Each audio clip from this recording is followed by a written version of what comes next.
تو وہ بیسیکلی وہ انہوں نے کہا کہ مینو بلدی دے بوتھے کے دیتا، حالانکہ سب کچھ رحیل شریف صاحب کر رہے تھے. اور کیوں کر رہے تھے؟ ایون کہ وہ جو تھا نا ڈان لیکس، وہ بھی سارے کا سارا اس لیے تھا کہ نواز شریف صاحب رحیل شریف صاحب کو ایکسٹینشن نہیں دینا چاہتے تھے، اور پھر رحیل شریف صاحب نے ٹانگیں کھینچی. تو بیسیکلی یہ جو تھی ان کی آپس میں جو ٹسل تھی، اس کے آگے پیچھے جیو نے یہ طے کیا کہ جی کہ ظہیر الاسلام صاحب اور ان کی آپس میں کھٹ پٹ ہے، تو اس کو ہم نے ذرا ذہن میں رکھنا ہے. پھر اس کے تھوڑے عرصے بعد ہی جو حامد میر صاحب ہیں ان کے اوپر حملہ ہو گیا.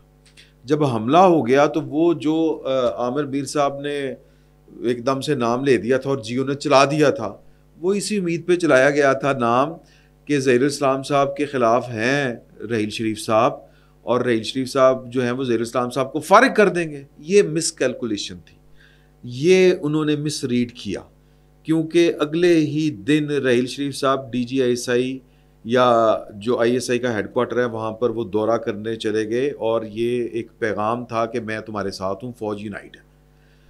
تو یہ جو بات میں گزارش کر رہا ہوں کہ آپس میں جو ہوتی ہے نا وہ کہ وہ فلاں فلاں، یہ ادارہ جاتی سطح کے اوپر ہی بیہیو ہوتا ہے. تو اگر جو انفرادی لڑائیاں شڑائیاں ہوتی ہیں وہ انفرادی لڑائی کوئی نہیں ہوتی. بات کہاں سے چلی تھی؟ بات یہاں سے چلی تھی کہ وہ خودکش حملہ کیا جنرل پاشا صاحب نے، جنرل اشفاق پرویز کیانی صاحب نے، اور جو ہیں وہ ساتھ میں نواز شریف صاحب ان کے شریک تھے. اب وہ کہتے ہیں کہ یعنی کہ فرت اللہ بابر صاحب، کہ نواز شریف صاحب نے بعد میں تو اپنے اس اقدام کے اوپر افسوس کا اظہار کیا، لیکن ان دونوں شخصیات نے، کنہوں نے؟ جنرل اشفاق پرویز کیانی نے اور جنرل ظہیر الاسلام صاحب نے اس پر کبھی بھی افسوس کا، دکھ کا، شرمندگی کا اظہار نہیں کیا. سر وہ کبھی نہیں کریں گے. اور آج بھی جو پاکستان کا مسئلہ ہے، مسئلہ نمبر 1 وہ یہی ہے کہ آپ نے عمران خان کو تو قوم کے اوپر مسلط کیا، پھر کہا کہ جی کہ یہ تو بڑا غلط آدمی ہے، یہ تو اس کو ڈسمنٹل کرنا بڑا ضروری ہے. سر عمران خان کا کوئی قصور نہیں، عمران خان جو تھا وہ ہے. عمران خان نے جو کرنا تھا اس نے وہ کیا، عمران خان نے جو کرنا ہے وہ کرے گا. لیکن اب آپ کہہ رہے ہیں کہ جی کہ فوج کو نہ پوچھا جائے، نہ اس سے باز پرس کی جائے، نہ اس کے اوپر کوئی سوال اٹھایا جائے، تو عمران خان کو ہم لپیٹ دیں. تو یہ جو ریزنٹمنٹ آ رہی ہے نا، اگر کسی بھی لیول کے اوپر آپ کو فیل ہو رہی ہے کہ یار یہ عمران خان کا کچھ بن نہیں پا رہا، وہ جس کے اوپر عمران خان صاحب کے جو کولیگز ہیں، ان کی پارٹی کے جو لوگ ہیں وہ بڑے خوش ہو رہے ہیں، وہ اس وجہ سے ان کا کچھ نہیں ہو پا رہا عمران خان صاحب کا، کیونکہ آپ عمران خان کو پروجیکٹ عمران خان میں سنگل آؤٹ نہیں کر سکتے. عمران خان بس ایک مہرہ تھا، اس سے زیادہ کچھ نہیں. اب وہ آٹو پہ لگ گیا ہے، وہ والا روبوٹ ہے جس کا کنٹرول اس کا مالک کھو چکا. اب وہ آٹو پہ ہے، یعنی وہ خود کار ہے، اب وہ خود سب کچھ خود کر رہا ہے. تو اگر بار بار مطلب یہ ہم بات کرتے ہیں لیکن اس کا کوئی فائدہ کوئی نہیں ہو رہا، اور میرا خیال ہے کوئی ہونا بھی نہیں، کہ فوج انفرادی معاملات کے اوپر جو ہے وہ جب اس کا یعنی کہہ لیں کہ اب میں یہ باتیں نامناسب سی ہیں، یہ کرنا ذرا تھوڑا سا مشکل ہو رہا ہے مجھے، کہ انفرادی معاملات تک پاکستان کی فوج نہیں رہتی. انفرادی معاملات تک تب تک رہتی ہے کہ جب اس کا انٹرنلی کچھ مسئلہ ہو. انٹرنلی جب فوج ورسز قوم، اب یہ بات بہت مائنڈ کی جائے گی کہ فوج اور قوم آپ نے اس کو فرق کر دیا. بھئی ہم محکوم ہیں، میں معافی چاہتا ہوں یہ والی بات کرتے ہوئے، تو لہٰذا ہم اسی طرح ہی بات کریں گے. تو جب معاملہ یعنی کرائم اگینسٹ دی نیشن آ جائے تو وہاں پر تو سب ایک ہو جاتے ہیں. اب آپ جنرل فیاض حمید صاحب کو، جنرل باجوہ صاحب کو، جنرل رحیل شریف کو، جنرل ظہیر الاسلام صاحب کو، جنرل پاشا، جنرل کیانی. سر جنرل کیانی دیکھیں، آپ نے پرویز مشرف کا تو کچھ کر لیا جو بھی کیا. General Kayani, general Pasha, general Raheel Sharif, general Zaheer ul-Islam اور جنرل باجوہ, جنرل فیض حمید. اگر آپ ان 6 کا کچھ نہیں نہ کریں گے سر تو یہ ملک ٹھیک نہیں ہونا. آپ عمران خان صاحب کو یعنی کہہ لیں کہ ڈسمینٹل نہیں کر سکتے. وہ ایک پولیٹیکل پارٹی بن گئی ہے, اس کو کلٹ کہہ لیں, جو بھی کہہ لیں. اب اس کا تدارک اسی صورت میں ہو سکتا ہے کہ ان 6 قصور والوں کو پہلے پکڑیں, ان 6 قصور والوں کو پکڑ کے ٹانگ دیں. سر قبلہ سیدھا ہو جائے گا, اخلاص آپ کا نظر آ جائے گا کہ یار یہ غلطی ہم سے ہوئی تھی, آئندہ نہیں کریں گے. اچھا غلطی ہو گئی, آئندہ کا مسئلہ ہوتا ہے کہ آئندہ ہوگی کہ نہیں ہوگی. اب جو ہو گیا وہ تو ماضی ہے, آئندہ سے سبق سیکھ رہے ہیں کہ نہیں, اس طرف تو جب تک آپ کوئی آئے گا نہیں تو کام سیدھا ہونا نہیں. تو ایک تو یہ والا تھا کہ جو سینیٹر فرت اللہ بابر صاحب کہہ رہے ہیں, سر آپ کے کہنے سے کچھ نہیں ہونا. آپ پاکستان کے وہ لوگ ہیں جن کو لوگ ووٹ دیتے ہیں, آپ کی پارٹی وہ ہے, اور آپ کے ساتھ کے جو کلیگز ہیں سارے کے سارے یہ پولیٹیکل پارٹیاں, یہ ہمت دکھائیں تھوڑا سا. حکومت آپ لوگوں کی ہے, آپ کی درخواست کے اوپر کسی نے معافی مانگنی, آپ کو کچھ کرنا پڑے گا. نہیں کریں گے تو پھر یہی نڈیر ہونا رہے گا. سوری ٹو سے یہی ہے جو چیکو رولا یہ چل رہا ہے, یہ چلتا رہے گا. آج عمران خان ہے, کل کوئی اور ہوگا, پھر کوئی اور استعمال کیا جائے گا, کوئی اور آ جائے گا.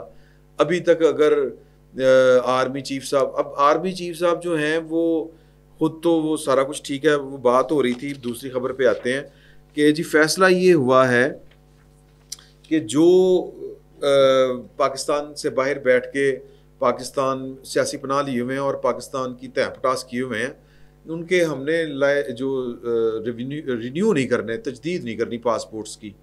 اچھا اب یہ کون لوگ ہیں, یہ کن کے لیے کیا جا رہا ہے؟ بیسکلی ظاہر ہے کہ جو سیاسی پناہ لیے ہوئے اس کے کوئی سیاسی کوئی نہ کوئی تضادات تو ہوں گے, یا کوئی سیاسی جو ہے وہ پوائنٹ آف ویو علیحدہ تو ہوگا, وہ ناقد تو ہوگا. تو عمران خان صاحب کے بہت سے چاہنے والے جو ہیں وہ ان میں سے صحافی بھی ہیں, موحید پیرزادہ صاحب, یہ اپنی لیمٹس کو کراس کر چکے ہوئے ہیں. یعنی یہ موحید پیرزادہ صاحب نے ہاتھ جوڑ کے, وہ میرے پاس پڑی ہوئی ہے ویڈیو, میں آپ کے ساتھ شیئر کر سکتا ہوں, ہاتھ جوڑ کے یہ درخواست کی مودی صاحب سے کہ جناب کہ آپ پاکستان کو یہ کر دیں, وہ کر دیں, پتہ نہیں کیا کیا انہوں نے باتیں کی. پرانی بات ہے تھوڑی سی, بہت زیادہ پرانی نہیں ہے. تو یعنی آپ کسی بھی حد تک جا سکتے ہیں. تو ایسے لوگوں کو ٹارگٹ اب کیا جا رہا ہے. میں باتوں باتوں میں ایک ریٹائرڈ کرنل ہے, کرنل سرور صاحب, ان کی آج مجھے فون کال آئی ہوئی تھی, تو انہوں نے کہا کہ یار کہ یہ آپ یہ بات کیوں نہیں کرتے کہ آپ جو ہیں وہ, یعنی آپ سے مراد یہ ہے کہ جو گورنمنٹ ہے وہ ڈوئل نیشنلٹی کو کا بل جو ہے وہ منظور کرے کہ جس کو ڈوئل نیشنلٹی نہیں ہوگی. جنہوں نے پاکستان کی نیشنلٹی کی بجائے امریکہ, یورپ, برطانیہ, دنیا کے کسی دوسرے ملک کی نیشنلٹی لے لی, ان کی پاکستان میں نیشنلٹی, پاکستانی نیشنلٹی منسوخ کر دی جائے گی. ہاں ان کے بیوی بچے, رشتہ دار, عزیز و اقارب پاکستان کے وہ ہیں شہری, تو ان کو ویزا آن ارائیول, ایئرپورٹ کے اوپر ویزا ان کو دے دیا جائے. ان کو وہ جس طرح انڈیا نے ان کو کارڈ جاری کیے ہوئے ہیں, اب میں ان کا نام بھول گیا ہوں کہ وہ کون سے کارڈ ہیں, نیشنلٹی کارڈ تو نہیں, ان کو کہیں گے کوئی اور کارڈ, پرماننٹ ریزیڈنس کارڈ جو پی آر پی آپ کہہ لیں, کوئی نہ کوئی آپ کر سکتے ہیں, جس طرح نائکون دیا ہوا ہے جو بیرون ملک پاکستانی ان کو, تو یہ کام کر لیں, بڑا آسان ہو جائے گا. تو ان کے خلاف اگر آپ کارروائی بھی کرنا چاہیں تو آپ امریکہ کو شکایت لگا سکتے ہیں کہ یہ آپ کا شہری ہے اور یہ پاکستان میں انریسٹ پھیلا رہا ہے, آپ کے ملک میں بیٹھ کے پاکستان کے خلاف باتیں کر رہا ہے. تو ابھی تو وہ ڈول نیشنل ہوتے ہیں, تو وہ کہتے ہیں بھائی تسی جانو ٹاڈا کام جانے, ہمارے ہاں تو یہ کوئی گڑبڑ نہیں کر رہا. تو میں نے یہی بات, جب میں یہ خبر کا پتہ کر رہا تھا کہ یہ پاسپورٹ منسوخ کرنے والی یا ان کی تجدید نہ کرنے والی جو خبر ہے کہ یہ کس حد تک درست ہے, تو وہ مجھے ایک سورس دوست جو ہیں انہوں نے کہا کہ جی کہ یہ تو یہ ہے وہ ہے. تو میں نے کہا کہ یار کہ مجھے آج ایک کرنل صاحب, ریٹائرڈ کرنل ہیں, بزرگ ہیں, 80+ ان کی ایج ہے, وہ فون پہ یہ والی بات کر رہے تھے, تو آپ لوگ کیوں نہیں کرتے؟ تو آگے سے وہ ہنس پڑے. انہوں نے کہا کہ جی جج, جرنیل اور جرنلسٹ یہ 3 پاکستان کی وہ پریولیجڈ کلاس ہے جس نے پاکستان کو ٹھیک نہیں ہونے دینا. میں کہا جی اچھا جی ماشاءاللہ. میں کہا کیوں؟ کہتا ہے کہ جتنے پاکستان سے باہر نیشنلٹیز ہیں جن کی موسٹلی یہ والے لوگ ہیں اور یہی پاکستان کے ریاستی نظام کے اوپر اثر انداز ہوتے ہیں. میں نے پوچھا, میں کہا حافظ صاحب دی ہے؟ میں کہا حافظ صاحب کو وہ حافظ صاحب نے اسمگلراں والی نت پائی کہ نہیں پائی؟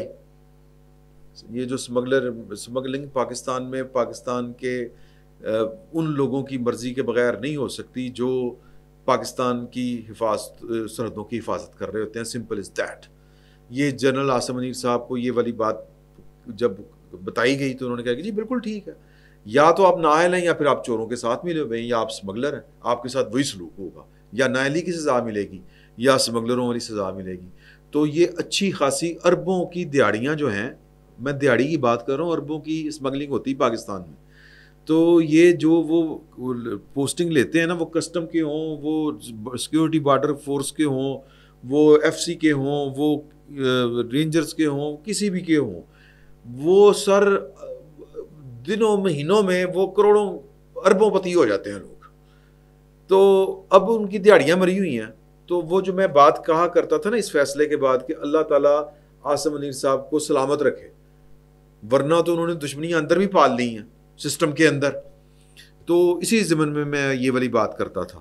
تو انہوں نے کہا کہ جی کہ میں نے کہا یار اتنے نت پائی تو اتنے بھی انہوں کی کوئی نیشنلٹی ہے انہوں کی یا ان کے بچوں کی؟ انہوں نے کہا نہیں بالکل نہیں ہے, وہ تو یوں کر کے چل رہے ہیں. میں نے کہا جی کیوں کر کے چل رہے ہیں, کیسے کر کے چل رہے ہیں؟ انہوں نے کہا کہ اس دفعہ جو کرنل سے بریگیڈیئر پرموٹ ہوئے ہیں, یہ جو لاسٹ فارمیشن کمانڈر کانفرنس تھی, وہ جو روٹین میں ہوتے تھے نا افسر سر, ان سے یادیں ہوئے ہیں.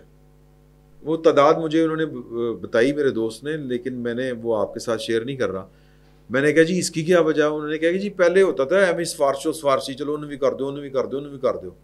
اب تو ان کا یونٹ افسر گھر بھائی ہوتا ہے, اس کو نہیں پروموٹ کیا کیونکہ وہ تیسرے نمبر پہ تھا. انہوں نے 2 پروموٹ کرنے پڑے تھے فضول میں. اچھا میں نے پوچھا جی اس کی وجہ کیا ہے, کیوں پروموشنیں ہو رہی ہیں؟ انہوں نے کہا جی کہ جتنی ویکینسیاں اتنی پروموشن ہیں. تو بڑی اصول کی بات ہے, ویری گڈ سر. میں صرف یہ کہنا چاہ رہا ہوں کہ ایک اصول یہ بھی کر لیں کہ جو ڈوئل نیشنلٹی جو ہے یہ حکومت پہ زور دیں. یہ حکومت جو ہے نا شہباز شریف صاحب والی, پاکستان میں سر دباؤ میں رہتی ہیں حکومتیں, یہ بڑے فیصلے نہیں کر سکتی, تو ان کو تھوڑی سی تھپکی چاہیے ہوتی ہے. تو اگر یہ تھپکی دیں آرمی چیف صاحب کے, یار بے شک کوئی بریگیڈیئر جنرل اور دوسرے تیسرے ہیں, کوئی حل نہیں, یہ ڈوئل نیشنلٹی والی جو سہولت ہے یہ ختم کریں. اور دوسرا یہ بھی کام کر لیں کہ اگر پاکستان کا واقعی قبلہ درست کرنا ہے تو سر جنہوں نے پروجیکٹ عمران خان لانچ کیا تھا, وہ کیانی صاحب سے لے کے اپنے باجوہ صاحب تک ہیں, سر ان کا کورٹ مارشل کر لیں. چھوٹی سی فرمائش ہے, کیا سادگی ہے دیکھیں. تو ورنہ سر کم کوئی نہیں ہونا. ورنہ تو یہ ہے کہ ہم جس کو ہم کہتے ہیں نا وہ پیچنگ, چیپیاں لا کے سر پتنگ نہیں اڑ رہی. پتنگ اڑانے کے لیے نئی پتنگ چاہیے. پاکستان کو اگر نئے سرے سے ٹھیک کرنا ہے تو پھر سر نیا پاکستان بنانا پڑے گا, اور اسی طرح ہی بنے گا. فی الوقت اتنا ہی, بہت بہت شکریہ.